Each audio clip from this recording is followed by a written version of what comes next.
여러분, 2026년 7월 31일 뉴욕에서 이상한 일이 벌어졌습니다.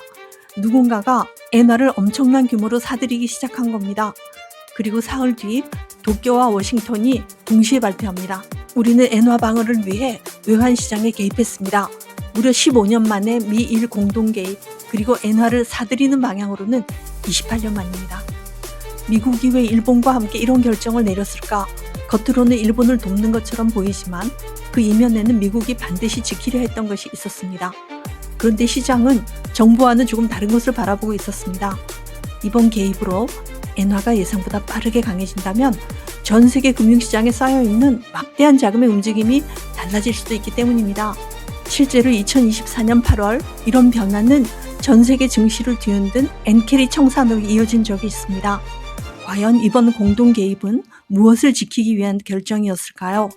그리고 시장은 왜 다시 긴장하기 시작한 걸까요? 지금부터 그 카운트다운을 함께 따라가 보겠습니다. 이 개입 사실 갑자기 튀어나온 게 아닙니다. 시계를 조금 되돌려 보겠습니다. 2026년 1월 미국과 일본은 이미 공동 개입 가능성을 검토하고 있었습니다. 하지만 실행되지는 않았습니다. 왜냐하면 2월 일본에서 정치 일정이 겹쳤기 때문입니다. 선거를 앞두고 외환시장에 대규모 개입을 단행하는 건 정치적으로도 부담이 될 수밖에 없었겠죠. 그렇게 한동안 움직임이 잠잠해집니다. 그러다 5월 도쿄에서 미일 재무장관 회담이 열립니다. 여기서부터 통화 문제를 둘러싼 양국의 공조가 다시 본격적으로 움직이기 시작합니다. 그리고 드디어 7월 31일 뉴욕 외환시장, 일본은 달러를 팔고 엔화를 샀고 미국은 유로를 팔고 엔화를 샀습니다. 같은 시간 서로 다른 통화를 이용해 같은 방향을 겨눈 겁니다. 이게 단순한 우연일까요? 그렇지 않습니다. 8월 3일 가타야마 사스키 일본 재무상이 직접 나와 말합니다. 앞으로 추가 공동 개입에도 주저하지 않겠습니다. 같은 날 스콧 베센트 미 재무장관도 일본 정부의 조치를 강하게 지지한다고 밝혔습니다. NHK는 이 상황을 두고 일본과 미국의 통화당국이 수개월 동안 공동 개입을 준비해왔다고 보도했습니다. 그러니까 이번 사건은 어느 날 갑자기 결정된 일이 아니라 몇 달 동안 물밑에서 준비된 작전이었던 겁니다. 그런데 여기서 중요한 질문이 하나 생깁니다. 도대체 미국은 왜 일본을 도와야 했을까요? 일본의 엔화를 지켜주기 위해서였을까요? 그런데 조금 더 깊이 들어가 보면 미국이 정말 지키고 싶었던 것은 따로 있었습니다. 바로 미국 국제시장입니다. 일본이 엔화를 방어하려면 무엇이 필요할까요? 달러입니다. 엔화를 사려면 달러를 팔아야 하니까요. 그런데 일본이 가지고 있는 달러 자산 가운데 가장 눈에 띄는 것이 있습니다. 바로 미국 국채입니다. 일본은 세계 최대 수준의 미국 국채 보유국이고 보유액은 1조 달러를 넘습니다. 그러니까 일본이 엔화를 방어하기 위해 대규모 달러를 마련하려고 한다면 가장 단순한 방법 가운데 하나는 미국 국채를 시장에 내다 파는 것입니다. 그런데 미국 입장에서는 이게 달갑지 않습니다. 일본이 대규모로 미국 국채를 팔면 채권 가격이 떨어지고 반대로 미국 장기 금리는 올라갈 수 있기 때문입니다. 이미 엄청난 규모의 국채가 시장에 존재하는 상황에서 세계 최대급 국채 보유국이 갑자기 매도자로 나선다면 시장에는 상당한 충격이 될 수 있습니다. 그래서 미국이 선택한 방법이 있습니다. 바로 연준의 FEMA 레포입니다. 이 제도는 간단히 말하면 외국 중앙은행이 보유하고 있는 미국 국채를 연준의 담보로 맡기고 그 대신 달러를 빌릴 수 있도록 해주는 장치입니다. 그러니까 일본 입장에서는 국채를 당장 시장에 팔지 않고도 달러를 확보할 수 있습니다. 그리고 그 달러로 엔화를 사들여 엔화 가치를 방어할 수 있는 겁니다.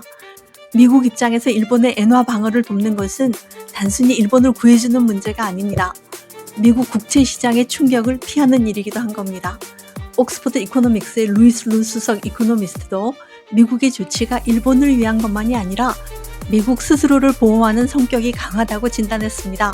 그러니까 트럼프 대통령이 말한 일본이 도움이 좀 필요했습니다 라는 따뜻한 표현 뒤에는 상당히 냉정한 금융시장의 계산이 숨어 있었던 겁니다. 그리고 이 작전을 지휘하는 사람이 바로 스콧 베센트 미 재무장관입니다. 그는 과거 조지 소로스의 투자회사에서 일했던 인물로 통화시장에 대한 경험이 상당히 깊은 사람입니다. 한때 통화 약세 베팅의 수익을 올리던 사람이 이제는 미국 재무장관이 되어 통화시장의 안정을 관리하고 있는 겁니다. 아이러니하지 않나요? 그런데 여기서 이야기가 끝나는 게 아닙니다. 미국과 일본 정부가 국채 시장과 환율을 바라보고 있을 때 월가는 전혀 다른 계산을 하고 있었습니다. 바로 여기서 엔캐리 트레이드가 등장합니다.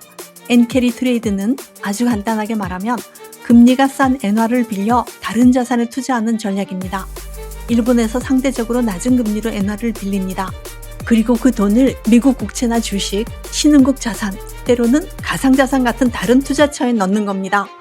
엔화가 계속 약세를 보인다면 투자자는 두 가지 이익을 기대할 수 있습니다.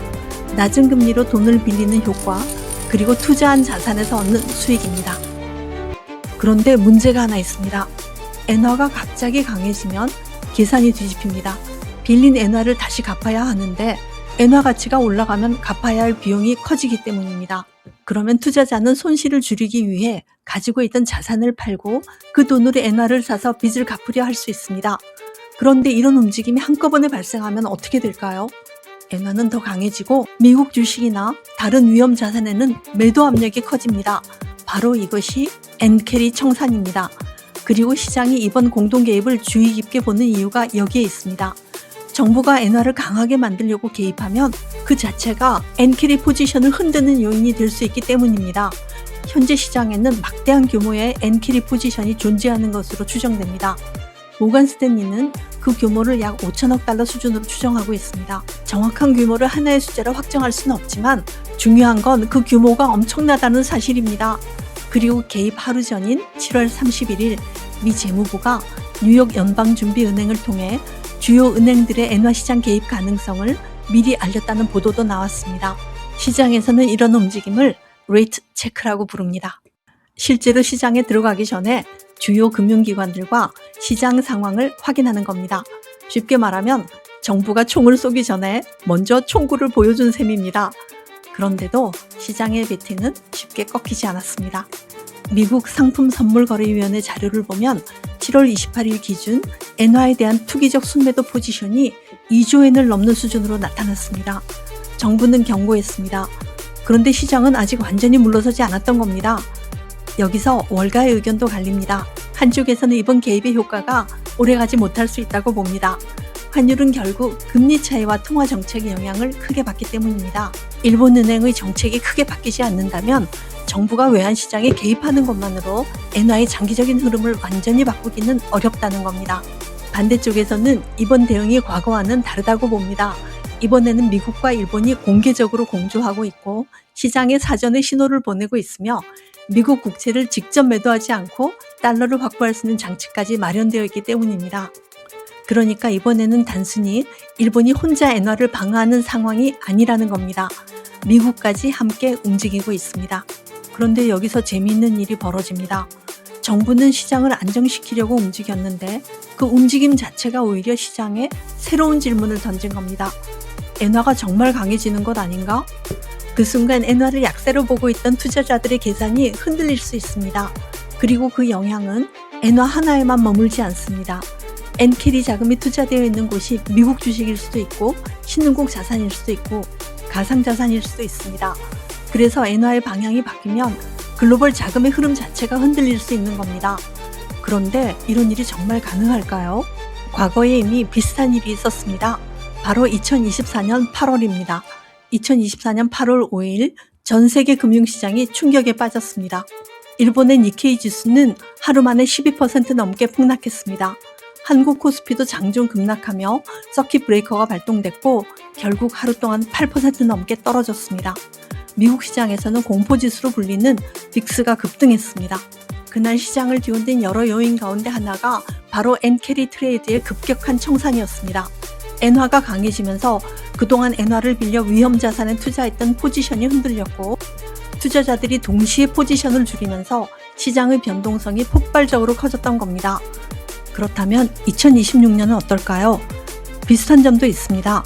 여전히 엔화 약세를 전제로 한 포지션이 존재하고 엔화 강세가 시작되면 이 포지션들이 흔들릴 수 있습니다. 하지만 다른 점도 있습니다. 2024년에는 시장이 갑작스러운 충격을 경험했습니다. 반면 2026년에는 미국과 일본 정부가 훨씬 더 적극적으로 신호를 보내고 있습니다.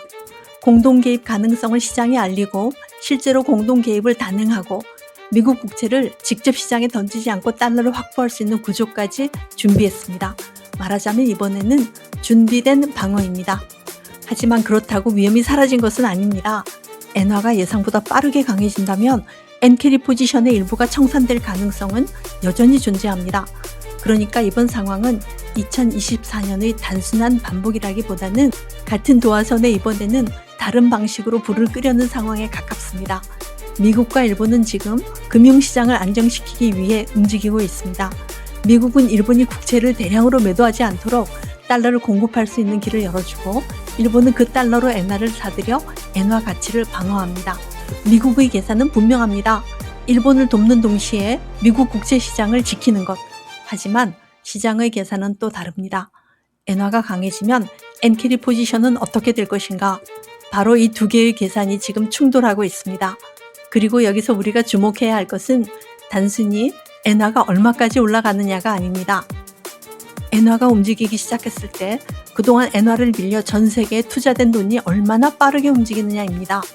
2024년 8월의 충격은 환율 하나의 문제가 어떻게 글로벌 자산시장 전체로 번질 수 있는지를 보여줬습니다. 그리고 지금 미국과 일본은 그 가능성을 미리 차단하려고 움직이고 있습니다. 과연 이번에는 성공할까요? 폭탄의 심지를 잘라낸 걸까요? 아니면 단지 심지를 조금 더 길게 만들어 놓은 걸까요? 아직 카운트다운은 끝나지 않았습니다. 영상 끝까지 봐주셔서 감사합니다. 구독과 좋아요도 부탁드려요.